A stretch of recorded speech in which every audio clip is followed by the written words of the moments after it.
Single persons are relocating only one person, but family people, they are relocating maybe 2, 3, 4, 5, 6, 7, depending on your family size. Is ridiculously cheap for families. I don't know why people will not take advantage of it.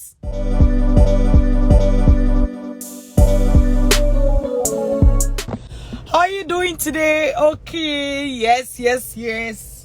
This is Dr. Linda, and today I want us to talk about the challenges that a lot of family people face when they are trying to relocate. If you're a family person and you are about relocating, what are the challenges you are facing? Perhaps I will be able to give you maybe guideline on how you can go about it, and we'll take it up from there. If you're not a family person and you're getting married soon, because sometimes when we talk about family people, some people will be like, I'm single, it does not concern me. If you're getting married soon, pay attention. I remember there was this lady that took my master class some time ago, and at that point, she and her husband-to-be were planning their wedding. So because of all that we were saying and doing, she was able to cut her wedding budget. She was able to cut her wedding budget to accommodate and plan for her study abroad. Instead of finishing the wedding, aka finishing all the money that she have saved for a very long time, she and her fiance, and at the end of the day they won't be able to travel again, right? So she was able to do that, and that really helped them. That means that unlike many people that finished their wedding and went for honeymoon and came back to continue, life as usual, they finished their wedding, and the lady and her husband relocated. They went to UK then. I'm sure by now she must have finished her program and everything. So, if you're an upcoming couple, just know that it is also still possible for you to plan with your spouse to relocate, right? That instead of spending all your money on wedding or spending all your money on child dedication, you can actually channel some of those savings towards your relocation, towards your study abroad, towards your family relocation. All right. That's talking about people who want to relocate, and especially upcoming couples. And the challenge upcoming couples face is that they have money, but most times the whole wedding thing is going to eat a lot of that money from them. Right, take out a lot of that money. And one thing with wedding, if you've planned one before, one thing with wedding is that you are always spending above budget, so you're like, okay, this is how much I'm going to spend, but all of a sudden there is somebody that is coming, there is something extra to do, more canopies needed, more decoration needed, more something, more food. Your friends are coming with their friends too, so so a lot of couples that want to relocate often face the challenge of ballooning budgets. Okay, but now let's look at newly married couples. All right, newly married couples sometimes, as a newly married couple, there are lots of things you're trying to do. A baby may be on the way and everything. Okay, so there was a lady that reached out to me recently and said that her visa was already out, but she just found out she was pregnant. Could she still go? Her spouse was already saying she should wait, give birth before she start traveling. The unfortunate thing is that according to the visa she got, she waiting is also going to affect the visa, possibly mean that eventually she may have to throw that visa away and start afresh. And I was like, why not relocate with your spouse? Why not relocate with your spouse? Even if both of you can't relocate, why not go first and your spouse can join, right? Of course, it's going to be discomforting right now. It's going to be discomforting. But the point is that you just found out you are pregnant, and you are probably just 1 month pregnant or 2 months pregnant now. And you're like, you know what? You're going to wait until you give birth before you travel. You don't know how things are going to turn out. You don't know what is going to happen. You don't know how the economy is going to be. You don't know what the visa rules are going to be 1 year from today. All right? And sometimes you're going to tell yourself that as soon as They'll put it this way: as soon as I drop this baby, I'm going to relocate. Let me tell you, it is easier for you to travel pregnant than for you to travel with a newborn baby. Because with a newborn baby, the kind of housing you are going to go for is going to be different. Everything is going to be different. Even you're just recovering. You know, how is it really going to work? Have you thought about that?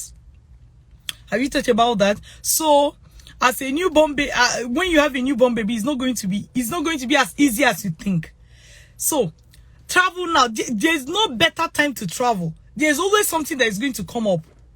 There's no better time to travel but to travel now. All right? And for people who already have kids, remember that you can relocate with your spouse and you can relocate with your kid or with your children. Don't say, but we are 3. Now, I have 3 kids. How are we going to do it? How am I going to do it? It does not matter. Especially if you are going through the study abroad route, you can actually relocate with your children or kid if you just have one, and you can go with your spouse as well. Whether it's the husband that is studying or the wife that is studying, the other person can go with the person who got admission as their dependent, right? So now, do you know the sweet thing about our program? The sweet thing about our program is that if you are going as a single person, yeah, it works for you.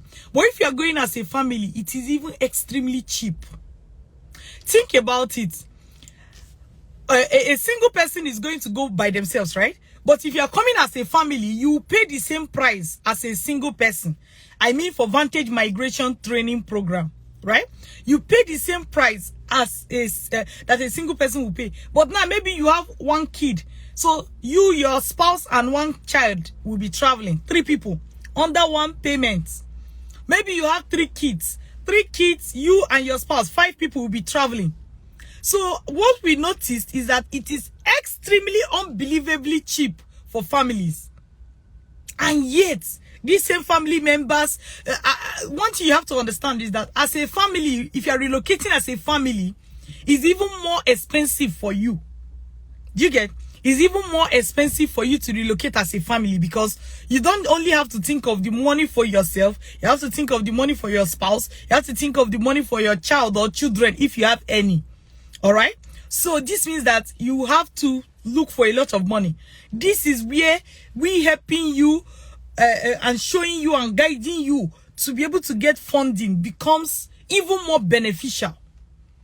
There are lots of family people that they wouldn't have been able to relocate abroad if it is not that they went through Vantage Migration program.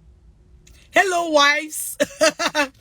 I also noticed that a lot of time the wives are more tenacious with going through a program, with starting something, you know, most times compared to the guys. I don't know why that is the case, but if you're a wife looking at this, remember that you can champion it. But also, I noticed that a lot of times some men will prefer to champion it than their wives. That's still okay. But also remember that if you have been the breadwinner of the home, for example, as a man, and you are busy with work and everything, instead of you waiting for the day you are going to have time to do this study abroad thing, let your wife do it. That will even be better for you. Because 1, you pay for your wife to go through the training. Number 2, your wife becomes the student and you get full work permit, so that upon arrival, you can continue with your work and your wife can now go to school, take care of the kids, right? And everything is balanced. So I'm just trying to say that whether you are a man or a woman, you can champion it. But I'm calling your attention to those spouses that have been breadwinners of the home for a very long time, that they don't even recognize that they have a partner who can also champion this thing in case it is clashing or the process is becoming overwhelming, because you are the breadwinner of the home and you're also going to be taking training to relocate and everything.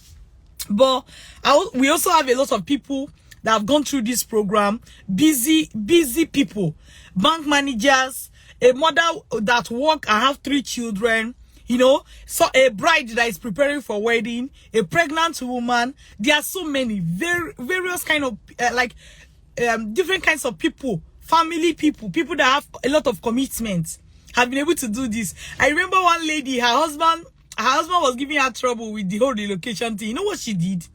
For me, that she was so smart. She used her savings and paid for the money. I paid for the training program. She went through it, got admission, and got funding, and then went back to her husband and said, see, she was showing the husband the admission letter. This is my admission letter. This is the funding. If you agree, all of us will just move to Canada. What do you think the husband said? Guess. What do you think the husband said? Make a guess. Because I see a lot of people saying, I have not convinced my husband yet. I have not convinced my wife yet. I'm not saying that you're going to travel without telling your spouse. That's not the point. But there are many things you can do in order to better convince your spouse, instead of using them as an excuse for why you have not started. Remember, they are part of the family, but you're also part of the family. Every day you are here listening to me, you really want this thing, they hurt you for chest. But you are waiting until when your wife will file along, or when your husband will file along. There is time that you are going to bring them. Why not get started?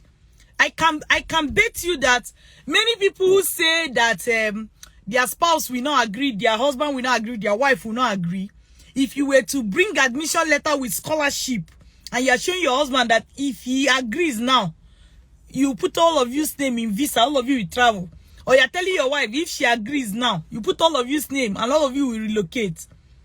What do you think your spouse is likely to say once the admission letter is already out? Especially with scholarship or even with study loan, because sometimes the breadwinner of the home is thinking, how will I fund this thing? That is the major reason they are saying no. They don't want while on their head. They're already paying rent. They're already doing this, doing that, paying children's school fees. They don't want you to come up with another thing that will take money from the house. In fact, they want you, think about it. They don't want you to bring anything that will take money from the house. Instead, they want you to bring ideas that will bring money to the family, right? That is what exactly the scholarship we do. That is what exactly the study loan we do, right? So if you get that admission, you're telling your husband that I've been saying no, say, I know, honey, no vessel. I did this thing. If you don't agree, then I know I've done my best. But look at it. The school has given us all the money we need. 1 naira won't be coming out from your pockets. So all we need now is to put your name and my name and our children's name on that visa application, and our visa will come out. What do you say? Make a guess. Do you think the man or the woman will say no? Make a guess. Think about it yourself. Before you even imagine what they will say, think about it yourself. If your spouse come to you today and say, I have gotten admission, they gave us scholarship, this is not going to take money from you, I just want to put your name so that we can submit our visa application, what will you say? Please drop a comment for me. All right, drop a comment for me. I want to know, what will you say? Please note, our scholarship masterclass is starting on Monday, starting this coming Monday.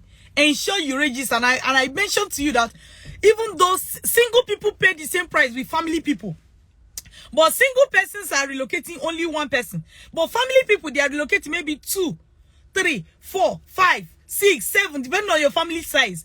Is ridiculously cheap for families. I don't know why people will not take advantage of it.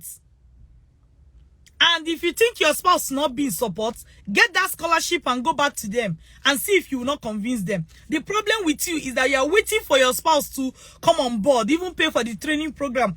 At this point, when mentally they may still be feeling that it will not work. But from everything I've been saying on this page, you know it will work. Right? Don't count on them. Don't count on them saying yes now. Get the scholarship and go back to them, and you will see that they will say yes without hesitation. All right? Remember, drop a comment. What do you think if you are the one that your spouse have come to you and say, hey, we have scholarship, everything. I'll put your name now, put the children's name, and they'll give us visa and we'll relocate to Canada, or we'll relocate to US, or we'll relocate to UK. What do you have to say? Are you going to say yes or no?